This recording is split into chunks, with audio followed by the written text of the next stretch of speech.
my soul. Heavy beats to make me whole. Sharp snares snapping, hearts embrace. Screws my home, my sacred space. Let's go ahead and just like move on to the toy, the movie The Toy with Richard Pryor. Now that was my shit back in the day. As a matter of fact, I might have to reminisce real quick and rewatch this movie, you know what I'm saying? The Toy? Yo, that movie was straight fire. Richard Pryor was out here hilarious in that joint, and it had that classic 80s comedy vibe with a touch of heart. You had Jackie Gleason playing that wealthy, spoiled ass dad, and then you had Richard Pryor, who was basically the realest guy in the whole movie, pretending to be the toy for this rich ass kid. The humor was there, but that real life struggle mixed in made it way more relatable than people remember. The plot was wild. Richard Pryor's character, Jack Brown, a broke ass writer, gets hired by Gleason's character, who's got a kid that he can't control. They had this crazy idea to make Richard Pryor's character the toy for the kid. But of course, it wasn't a literal toy. It was him being the one to entertain and basically become the kid's personal plaything. But with all the hilarity, the movie had some deeper moments about class differences, friendship, and the fact that money ain't always everything. Richard Pryor had that comedic style where he could flip from funny to real in a second, and that's what made him a damn legend. The movie wasn't just goofy, there was a message. I'm telling you, it's a throwback that hits you in the feels while still making you laugh out loud. The whole concept of having Richard Pryor as a literal toy is crazy, but the way it all unfolds is what made it stand out. You know what's funny too? The kid in that movie, he wasn't just some generic little actor. They actually gave him some personality. It wasn't just about him being the rich, spoiled kid. They actually gave him a story arc that tied into the larger theme of the movie. Not everything is what it seems when you got money, and sometimes real joy comes from something totally different. So, yeah, I feel you. It's definitely worth a rewatch. That classic 80s charm is never going to go out of style. You ready to pop it back in?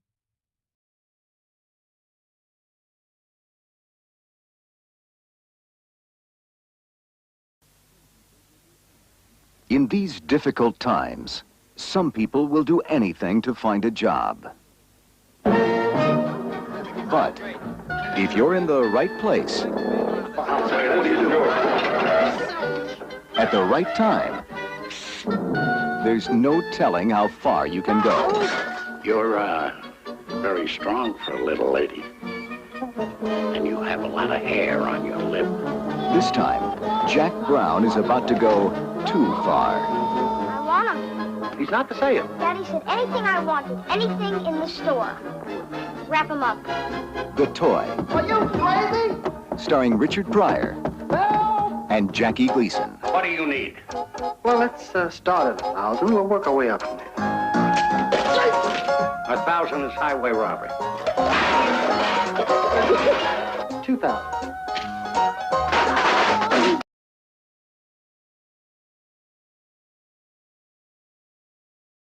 So let's talk about Richard Pryor. Let's talk about like him coming up as far as like a comedian and whatnot because he did some stand up right. I've watched a few like or one of his stand ups.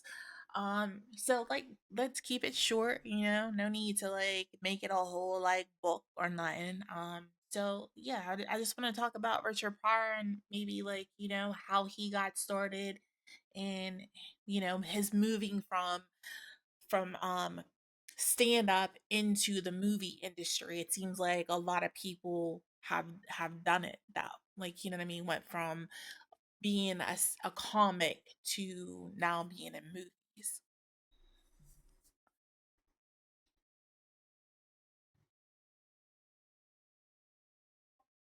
Hey, Richard Pryor, the legend. That man was the blueprint for so many comics that came after him. His stand up was like raw, unfiltered, and hilarious as hell, but it also had realness.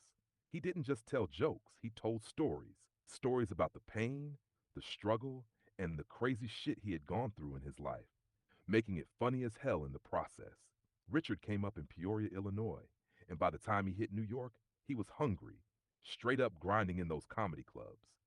He was first noticed doing stand up in the 1960s, but it wasn't until the 1970s that he blew up, starting to get recognition in mainstream comedy with his raw, unpredictable style. He wasn't like any other comic. He'd get real personal and tell stories about race, his own mistakes, and struggles that were taboo at the time. That was a part of his genius. He wasn't scared to speak his truth. Then by the 70s, Richard took that same unfiltered energy and jumped into Hollywood. He started landing major roles in movies like Lady Sings the Blues with Diana Ross, and then Silver Streak and Stir Crazy with Gene Wilder, where he became the king of that buddy comedy. Those movies made him a household name and opened the door for him to get into bigger roles. His comedy specials were iconic too. Live on the Sunset Strip and Is It Something I Said changed the comedy game forever. It's crazy though. Richard Pryor took risks. He didn't play it safe, and that's why he's one of the GOATs. He built his name on being unapologetically himself. So yeah, he made that smooth transition from the stage to the big screen, and no one did it better than him. The man was raw, but he also had the heart to back up everything he did. His impact on comedy, film, and just culture in general is still felt today. He was like the wild spirit who made us laugh, but also made us think.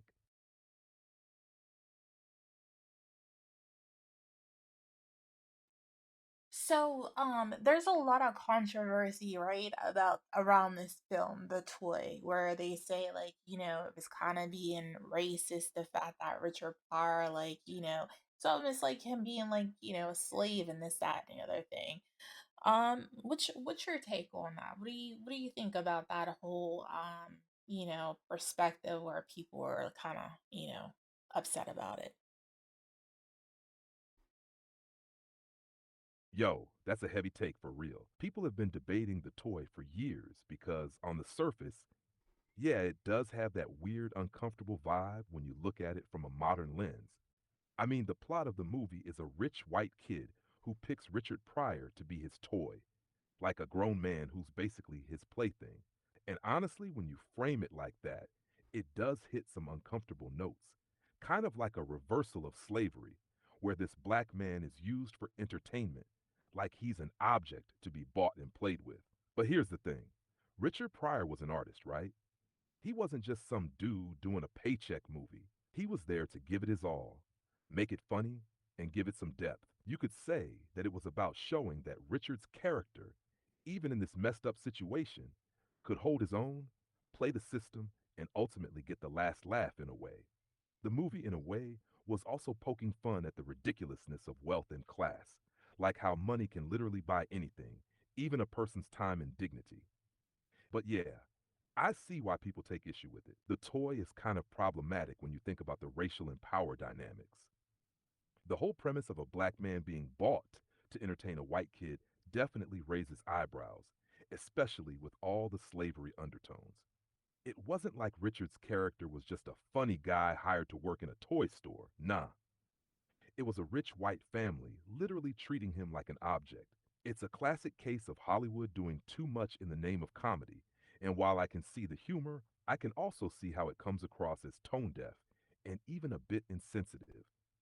In a way, it's a reflection of how Hollywood, back then especially, had no problem with racial stereotypes or using black actors in situations that today might be seen as exploitative. At the end of the day, though, it's still Richard Pryor. His comedy always had this double edged sword to it, funny, but making you think about some of the ugly truths too. But nah, for real, I get why people feel uncomfortable about it. It's one of those movies where it's like, yeah, we laughed at it back in the day, but the more you think about it, you start to question the deeper implications of it. What do you think about it? Does it still hold up today in a way or not? Like, I don't know, right? I mean, I guess like you can look at it from either perspective, right? Where you could see where, like you said, this rich white boy who wants this like, black guy as a toy to be at his beck and call to do like, different thing, whatever he says he wants, Richard Pryor to do. And then I think there's even like one part in the movie where like, he throws Doesn't the kid like throw firecrackers at him or something? It's been forever since I've seen this movie, so I'm just like I'm going by like I think that's what the part of the movie is.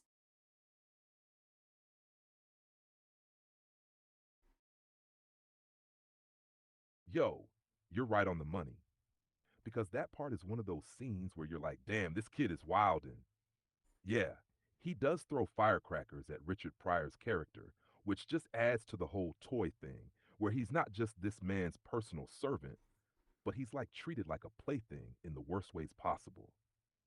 The kid's basically using him for his amusement, doing whatever the hell he wants, and Richard's just forced to take it, you know? Like that moment is pretty jarring because it's like the kid's power trip is so blatant, and the film kind of lets that fly. Like it's just part of the comedy. When you look at that scene in the context of the whole film, yeah, you can see how it's kind of messed up. Like, at what point does the joke go too far? When does it become more about poking fun at the person instead of the situation? Because it's not like Richard's character gets to punch back right away. He's stuck in this situation where he's just expected to be the toy. That firecracker scene really feels like a slap in the face to what real power looks like in terms of race and class. So I get the discomfort. On the surface, it feels like a slapstick comedy, but deeper down, you're like, this ain't just funny. This is kind of fucked up. But the way Richard carries himself through it, like a true comedian, he does find a way to navigate the madness with his charm and wit.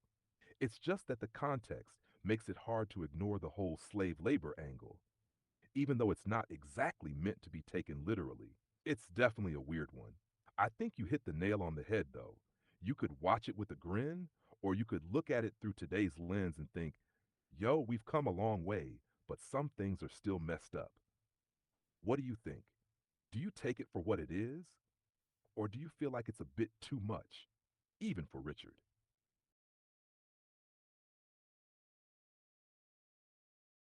I mean, hey, we all got free will, right? So that was his choice to play that part. I mean, like, hey, but I think we gonna go ahead and move on to Jumpin' Jack Flash. Whoopi Goldberg back in the day, like, you know, Whoopi was the shit. I don't know what the hell is wrong with her today, but she was the shit back in the day. Yo, Whoopi was definitely the shit back then. Jumpin' Jack Flash is one of those films where she just owned it. Like, straight up, her energy in that flick was next level. You got this woman, right, playing a bank employee who somehow ends up involved in international espionage, all while keeping her comedic chops on point. That shit was golden. Whoopi had this raw charisma, you know? She was effortlessly funny, and you could just vibe with her. That whole, I'm just an average working woman, but now I'm saving the world thing was fire. The movie is low key a mix of action, comedy, and thriller, but it's Whoopi's timing and her ability to sell that she's just this regular woman who got in way over her head that makes it stand out. Like it's her character who brings that comedic punch, and you just roll with it because she believably goes from just a computer tech at the bank to having to save the world from some shady ass government folks. What's crazy is back then, Whoopi was a force. Ghost, The Color Purple, Jumpin' Jack Flash, she was in everything, making huge strides in Hollywood. And you're right, like, what happened? She was on top, and then somehow she got lost in a world of weird hot takes and controversies. But back in the day, she was the queen of funny with swagger. What was your take on the film? Were you always down for that Whoopi flavor, or was Jumpin' Jack Flash something you caught later on?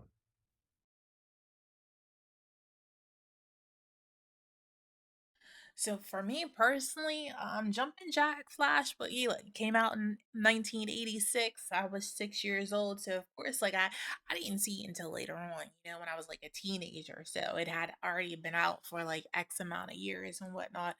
So yeah, for me, Jumpin' Jack Flash, like I love Whoopi, right? I loved her in Sister Act. I loved her, you know, big props in Ghost. You know, that was the shit back in the day with, Patrick Swayze. Cause, Patrick Swayze was the shit in Dirty Dancing and whatnot.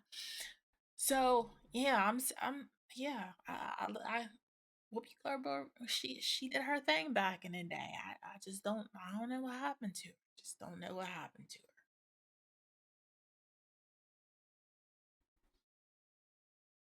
I feel you. It's like back in the day, Whoopi had that perfect combo of funny and tough. She was that no nonsense queen who could switch from cracking jokes to handling business. Ghost, man, she brought so much life to that role. And with Patrick Swayze, that's like a whole vibe right there. The chemistry, fire. It's a classic for a reason. But Jumpin' Jack Flash, even though you didn't catch it when it first dropped, when you did catch it later on, it was still that vibe.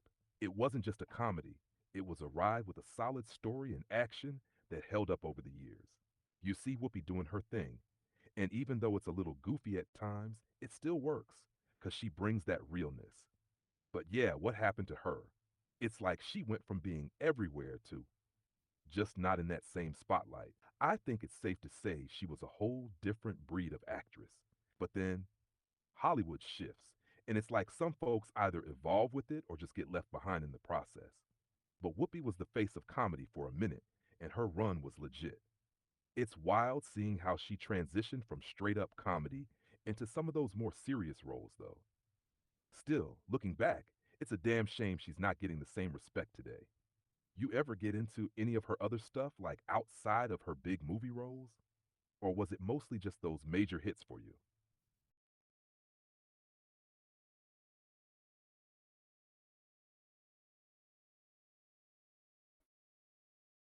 So I don't know. Let's like how about you give us a little background on Whoopi, like where she came from and like how she started off and you know what I mean, how she came onto like the movie scene because like I said, this came out in 1986. So I was a young buck. Like I didn't know too much about Whoopi until like, later on in the 90s when I was a teenager and shit.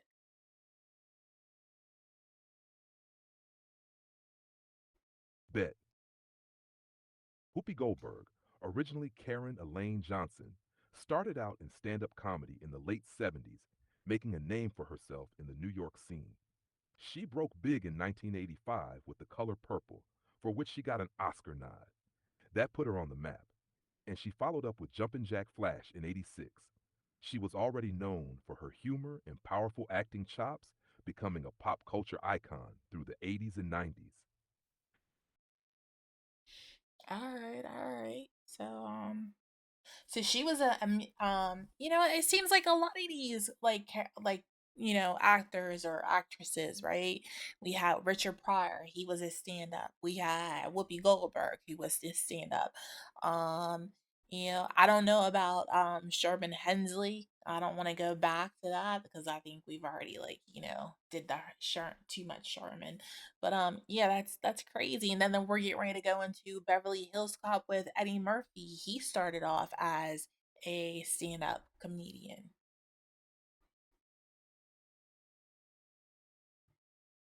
Yeah, it's like a pattern, right? A lot of these legends started off in stand up comedy before hitting it big in movies. Eddie Murphy's the same way.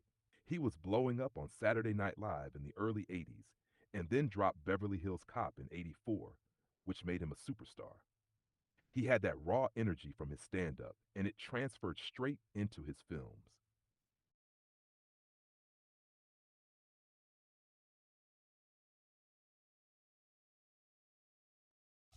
Yeah, Saturday Night Live. I remember. Well, I watched some of the throwbacks. Right, I'm Gumby. Damn it. Eddie Murphy was a trip back in on Saturday Night Live. Then he did the buckwheat, right? His famous two skits.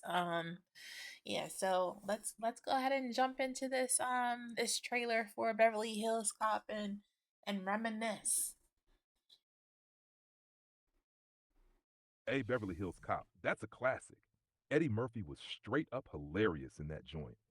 That whole fish out of water thing with Axel Foley, man, that movie was fire. Do you know the LA lifestyle ain't no joke? Yo, let's roll that trailer and take it back.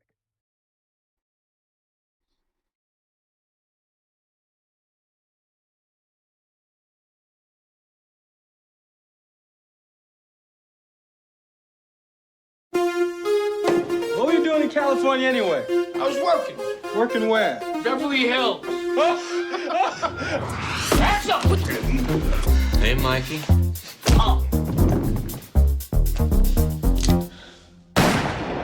Oh, you don't mind if I ask around a little bit, do you? Don't do a damn thing. Stay out of this. You know, this is the cleanest and nicest police car I've ever been in my life. This thing's nicer than my apartment. I just got off the phone with Inspector Todd in Detroit. He says if you're out here investigating the Tandino murder, How you doing? you needn't bother coming back. You haven't the slightest idea who you're dealing with. Look, all three of us are cops. We should be working together. Cover me. Police! You're all under arrest! You do that again, I'll shoot you myself. Now, please something to drink, a wine, a cocktail. Yo, Perfect Strangers, Balky Bartokomous. Is that how you pronounce his name? Yo, Perfect Strangers. That was the shit. That was the vibe back in the day. I used to watch Perfect Strangers. Actually, I think wasn't that on TGIF at one point? Perfect Strangers. Aye, you got it. It's Balky Bartokomous. Man, that show was a whole vibe. And hell yeah, it was on TGIF back when Friday nights were all about those sitcoms. Perfect Strangers had the wild energy with Balky and Larry. Straight up gold. That whole cultural clash, hilarious. TGIF was the jam back then, and it's got a special place in the heart of every Gen Xer, for real. Yo, TGIF was my jam back in the day. I remember as a teenager, I used to run home, make sure I made it home for TGIF every Friday. I was like hanging with my friends. I was like, hold up, gotta get home. TGIF starts at like I think it was like 8 o'clock, right? Right, 8 o'clock. Everybody going back to the crib to watch TGIF with Family Matters and Step by Step and Full House and Perfect Strangers. Yeah, that was a shit back in the day. Yo, fact, TGIF was everything back then. I used to be the same way, kicking it with the crew. But Friday night, nah, I had to dip out to catch that lineup. Full House, Family Matters, Step by Step, Perfect Strangers, and don't forget Boy Meets World later on. That lineup had us all locked in. We didn't care if it was reruns, it was TGIF, and that was like an unspoken rule. Get home, get settled, and zone in. That was the vibe. Straight nostalgia. All right, getting back to Beverly Hills Cop and Eddie Murphy. So how did Eddie Murphy come up? Like, where, like, give us some background on Eddie Murphy, how he got into like the whole comedy scene and whatnot. Eddie Murphy came up in the game, man, starting out on the stand up circuit. He was born in Brooklyn, New York, and by the time he was a teenager, he was already making waves in comedy. He got his start performing at the Improv in New York and then got noticed by Saturday Night Live in the early 80s. His breakout moment, SNL. He turned that show up, especially with characters like Buckwheat and Gumby. From there, his career took off. He dropped Delirious, his iconic stand up special, in '83, and by 1984, Beverly Hills Cop hit, and it was a wrap. Eddie was on top of the game. He brought that raw street humor and charisma, and it resonated with the masses. He took the Hollywood scene by storm, starring in hits like 48 Hours, Trading Places, and Coming to America. Eddie made comedy look effortless, and that transition from stand up to big screen was just legendary.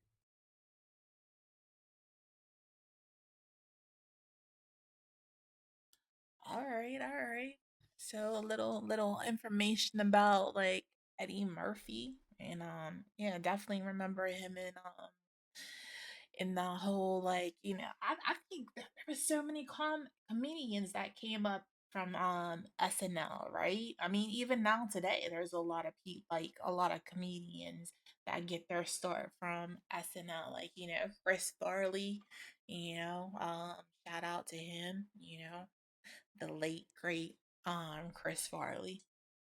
And what am I? What's some other ones like you Chevy Chase? Like what the Blues Brothers. Yo, for real, SNL's like the comedy farm where legends are made. Eddie Murphy, yeah, he kicked the door open, but you got dudes like Chris Farley, R.I.P. The man was a force. You got Chris Rock, Adam Sandler, Will Ferrell, and even Jim Carrey had his moment. Hell, even Tiffany Haddish came through SNL eventually. Don't forget Chevy Chase. He was one of the OGs, right along with Dan Aykroyd and John Belushi, who set the stage for everything. Those folks brought a different kind of wild energy that still resonates in comedy today. SNL's always been the spot where raw talent gets sharpened into something unstoppable. That stage, man, it's like a comedy boot camp and the best graduate to straight up superstardom. Feel the horns cry out, they soar. Baseline shakes me to the core. Stand so sharp, they cut the night. This groove ignites.